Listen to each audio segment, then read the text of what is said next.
দেখো বন্ধুরা, আমি সকাল সকাল ফার্মে চলে এসেছি এবং অনেকগুলো সবজি কালেক্ট করছি। তোমরা তো ভালো করেই জানো আমার সবজি কালেক্ট করতে অনেক ভালো লাগে। এই যে দেখো, এক একটা সব সবজিগুলো কালেক্ট করে আমার বউকে নিয়ে আমি বাড়ির উদ্দেশ্যে রওনা দিলাম। আমি যেখানে যাই আমার লক্ষ্মী বউকে আমি সাথে করে নিয়ে যাই। এই যে আমার বাচ্চাটি দেখো ডগের সঙ্গে কি সুন্দর খেলা করছে, মাশাআল্লাহ, তাই না বলো? এই যে আমি মটরশুঁটি গুলো ছেলে নিলাম। এবার আমার হেয়ার স্টাইলটা করতে হবে, কারণ হেয়ার স্টাইল না হলে আমার তো রান্না জমেই না বন্ধুরা। তোমরা তো সেটা ভালো করেই জানো। এই যে দেখো, আমি এখানে আটাগুলো মুথে নিতে হবে। তোমরা তো জানো আমার রান্না করতে অনেক ভালো লাগে, সেজন্যই তো আমি এত রান্না করি এবং পরিপাটি করে করি। আমার রান্নার ভিডিও কি তোমাদের ভালো লাগে? ভালো লাগে অবশ্যই একটি লাইক দাও আর চ্যানেলটি সাবস্ক্রাইব করে আমার পাশে থাকো বন্ধুরা, প্লিজ। এই যে দেখো, আমি মাংসগুলো সুন্দর করে কেটে নিচ্ছি, এরপরে সবজিগুলোও সুন্দর করে কেটে নিলাম। আসলে রান্নার আর্ট আমার মনে হয় তুমি যত সুন্দর করে সবজি কাটাকাটি করবে তার মধ্যে পাওয়া যায়। এই যে আমি বাইরে রান্না করতে চলে আসলাম। আসলে আমার বউকে তো আমি এর আগে রান্না করে খাওয়াইছি, এখন তো আরো বেশি বেশি করে খাওয়াতে হবে, কারণ সে আমাকে একটা লক্ষ্মী কিউটি বাচ্চা উপহার দিয়েছে।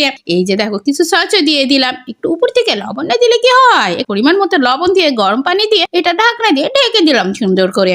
এই যে আমি এখানে পরোটা বেলতে চলে এসেছি, পরোটাগুলো এর মধ্যে দিয়ে দিলাম। আজকে খুবই ইউনিক এবং টেস্টিফুল একটা খাবার রান্না করে আমরা দুজন মিলে খেয়ে নিলাম। আমাদের ভিডিও কি তোমাদের ভালো লাগে? ভালো লাগলে কেন সাবস্ক্রাইব করে আমাদের পাশে থাকো না বন্ধুরা। এই যে আমি থালা বাসনগুলো চকচকে করে নিলাম। কে কে বইয়ের এভাবে থালা বাসন মেজে দাও অবশ্যই কমেন্টে জানিয়ে যেও। আর এই যে দেখো, আমরা তিনজন মিলে কত সুন্দর সময় কাটাচ্ছি। তোমরা কি তোমাদের বাচ্চাদের সাথে এইভাবে সময় কাটাও?